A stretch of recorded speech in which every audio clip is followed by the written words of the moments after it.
Ustadz, bagaimana menghilangkan syubhat ketika kita bermuamalah dengan saudara kita dari pelaku kemaksiatan, pelaku bid'ah atau yang tidak semanhaj dengan kita, yaitu masalah al-wala dan al-bara, masalah al-hajar, dan dengan masalah tersebut menyebabkan kita ada kerenggangan dengan saudara kita dari kaum muslimin pada umumnya. Jazakallahu khairan wa iyyakum.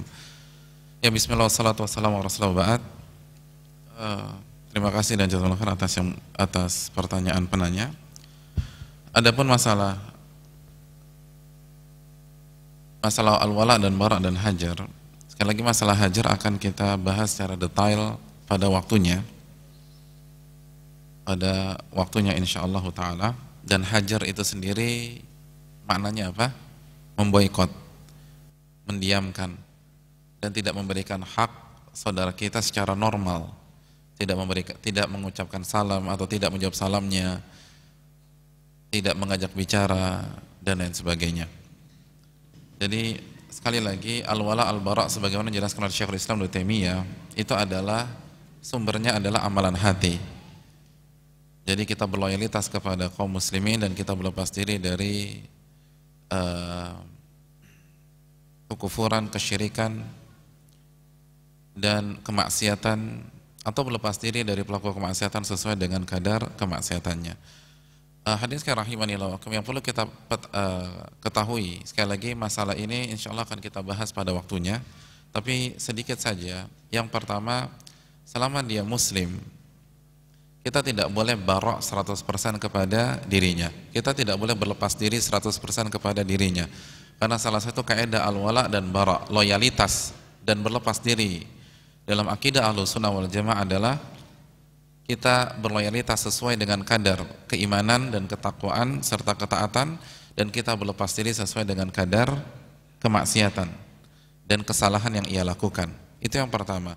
Yang kedua, dalam masalah hajar atau memboikot, maka ulama sepakat bahwa pemboikotan itu adalah salah satu metode syar'i dalam menyelesaikan permasalahan umat, salah satu metode syar'i dalam berdakwah, salah satu metode syar'i di dalam amar ma'ruf nahi mungkar. Dan sudah ada lebih dari satu ulama yang menukulkan ijma' atau konsensus dalam masalah ini, seperti Al-Imam Abu Uthman As-Sabuni dan para ulama yang lain. Itu yang kedua. Yang ketiga, ketika ulama sepakat bahwa hajar itu disyariatkan, bukan berarti kita menghajar seluruh orang yang melakukan kemungkaran. Namun yang harus kita pahami bahwa praktek hajar sangat dipengaruhi dengan pertimbangan maslahat dan mudarat, bukan besar kecilnya kesalahan. Bukan besar kecilnya kesalahan. Salah satu bukti nyata dalam masalah ini, Nabi SAW menghajar atau memboikot Ka'ab bin Malik selama berapa hari? 50 hari. Namun Nabi SAW tidak pernah menghajar atau memboikot Abdullah bin Ubay bin Salul.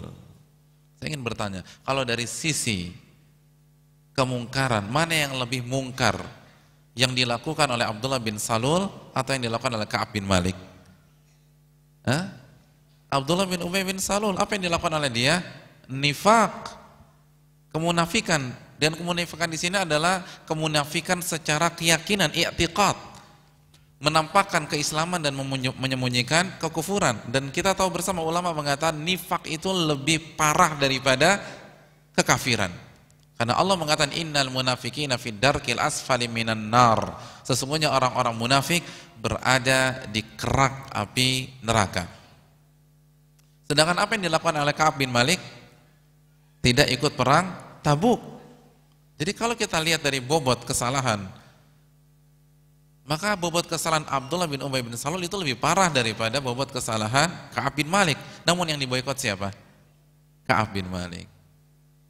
Kenapa? Ini menunjukkan bahwa hajar itu berkaitan dengan pertimbangan maslahat dan mudarat, efek positif dan efek negatif yang akan tercipta ketika kita melakukan pemboikotan tersebut. Iya. Dan yang poin berikutnya, bahwa hajar ini umum untuk setiap kemungkaran. Sebagian orang berpikir bahwa hajar hanya khusus kepada pelaku kebid'ahan, dan ini tidak tepat. Dijelaskan oleh Syekh Ibrahim Ar-Ruhaili dalam kitabnya An-Nasihah bahwa hajar mencakup seluruh kemungkaran. Dan salah satu bukti nyata dalam masalah ini adalah bahwa dalil yang senantiasa dibawakan para ulama dalam memboikot atau melakukan hajar kepada pelaku kebid'ahan adalah hadis Ka'ab bin Malik. Saya ingin bertanya, Ka'ab bin Malik melakukan kesalahan yang kategorinya bid'ah atau kemaksiatan? Kemaksiatan, tidak ikut perang Tabuk. Jadi bukan kebid'ahan. Jadi ini menunjukkan bahwa sekali lagi syariat hajar yang harus kita perhatikan adalah pertimbangan maslahat dan mudarat, bukan besar kecilnya kemungkaran atau jenis kemungkarannya. Sebagian orang berpikir kalau itu bid'ah harus diboikot, harus dihajar, jadi harus memboikot seluruh pelaku kebid'ahan. Namun kalau kemaksiatan tidak, ini salah. Coba lihat dalilnya, dalilnya kemaksiatan justru. Jadi dalil hajar yang digunakan oleh seluruh para ulama adalah kemaksiatan, adalah kemaksiatan. Oleh karena itu kalau ada orang yang mengatakan harus memboikot seluruh pelaku bid'ah, maka konsekuensinya dia pun juga harus memboikot seluruh pelaku kemaksiatan. Nah, gimana hidup kalau semuanya diboikot oleh kita? Dan konsekuensinya kita harus memboikot diri kita sendiri, karena kita pun juga salah satu orang yang bermaksiat kepada Allah Subhanahu wa taala.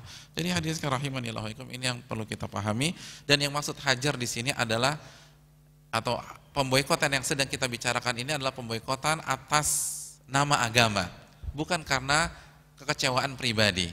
Karena kalau kekecewaan pribadi maka masuk kepada sabda Nabi, la yahillu li muslimin an yahjura akhahul muslim fawqa thalath atau kama qala.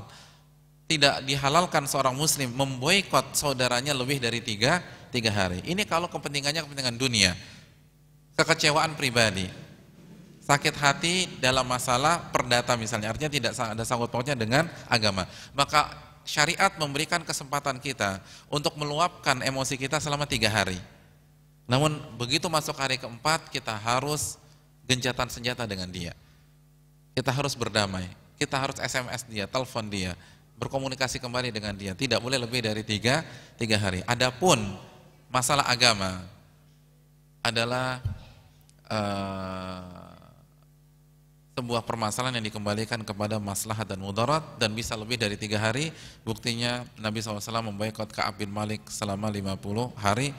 Dan maslahat di sini adalah maslahat penghajar atau yang memboikot, atau maslahat yang diboikot, dan yang ketiga maslahat kaum muslimin yang menjadi saksi atas pemboikotan yang kita lakukan.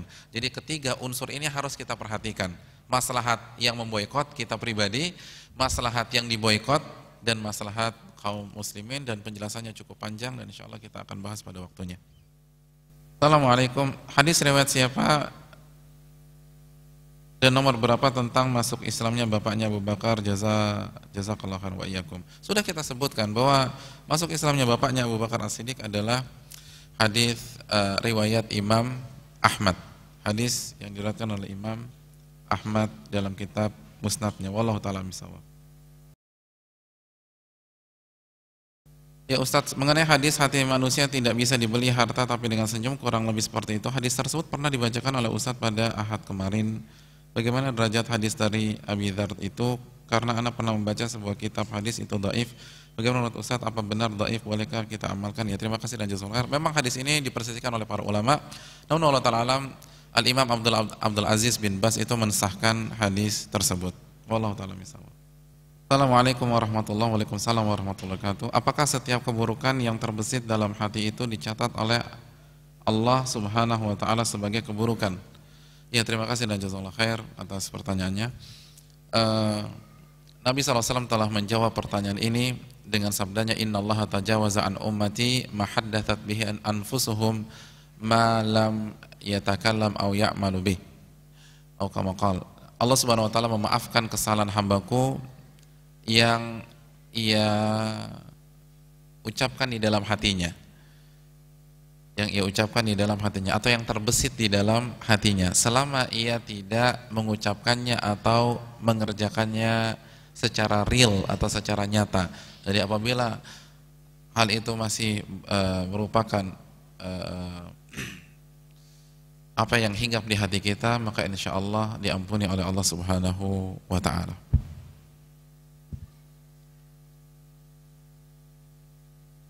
Dan segera alihkan konsentrasi kita, alihkan fokus kita ke hal-hal yang bermanfaat. Wallahu ta'ala a'lam bishawab. Assalamualaikum warahmatullahi wabarakatuh. Ustaz fikum barakallah. Ustaz, anak kadang marah-marah sama istri karena sebenarnya masalah sepele. Apakah ngaji anak kurang ikhlas dan ilmu anak tidak bermanfaat? Ustaz, jazakallahu wa iyyakum. Ya, jazakallahu khair atas pertanyaannya. Memang ini adalah masalah kita semua. Iman kita seringkali turun dan kita masih kurang pintar dalam mengamalkan ilmu yang kita pelajari selama ini.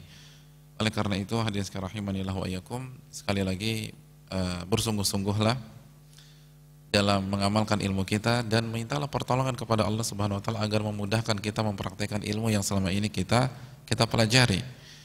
Dan jangan kita lemah. Jadi begitu salah jangan down, jangan mundur, tapi tetap coba lagi.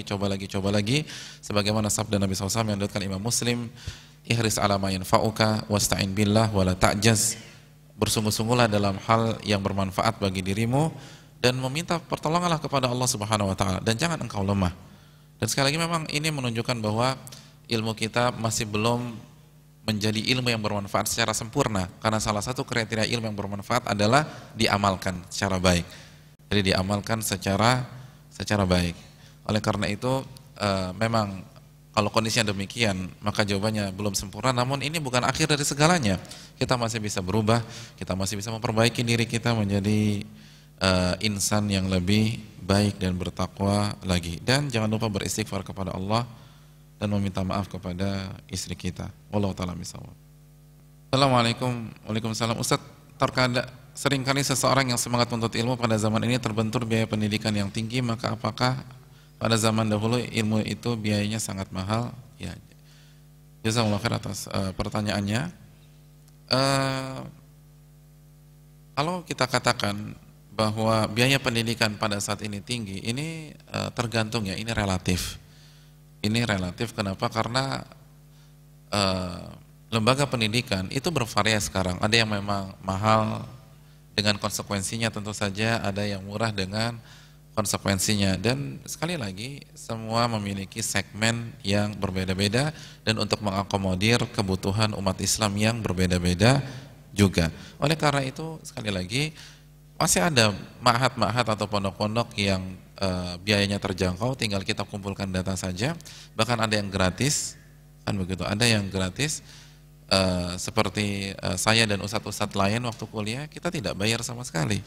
Bahkan kita mendapatkan uang saku yang alhamdulillah kita bersyukur kepada Allah Subhanahu wa taala atas karunia. Walaupun tidak besar, tapi sangat membantu sekali. Buku-buku gratis, ada yang mendapatkan asrama dan seterusnya. Jadi ini menunjukkan bahwa menuntut ilmu itu tidak mahal secara mutlak pada saat ini. Tidak mahal secara mutlak, apalagi sekali lagi kalau misalnya kita tidak masuk pendidikan formal, kita bisa hadir di majelis-majelis ilmu seperti ini, kan begitu.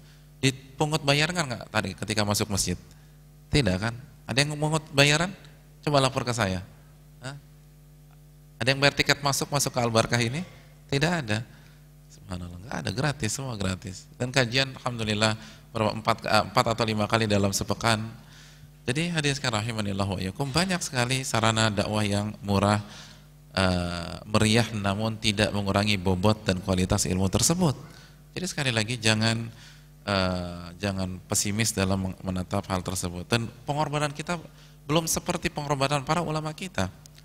Sekali lagi, pengorbanan kita belum seperti pengorbanan para ulama kita terdahulu, bagaimana mereka menjual segala apa yang mereka miliki. Kita pernah mengatakan, Syu'bah bin Hajjaj pernah menjual baskom ibunya seharga 7 dinar. 7 dinar, 1 dinar berapa? 4,25 gram emas. Coba bayangkan, mungkin di atas 15 juta sekarang untuk menuntut ilmu agama. Siapa yang sudah pernah mengeluarkan modal 15 juta untuk ngaji? Kan belum, subhanallah. Yahya bin Yahya al-Laythi berangkat dari Andalus untuk belajar ke Imam Malik di kota Madinah. Subhanallah. Itu lintas benua Andalus, Spanyol ke Madinah untuk belajar dengan Imam Malik. Kan begitu. Siapa yang sudah keluar negeri untuk belajar ke seorang ulama? Kan gitu. Kita mungkin masih sebatas lintas RT, lintas RW, lintas kampung, kan datang ke kampung tengah, lalu lintas apa lagi? Lintas provinsi, kan begitu. Subhanallah.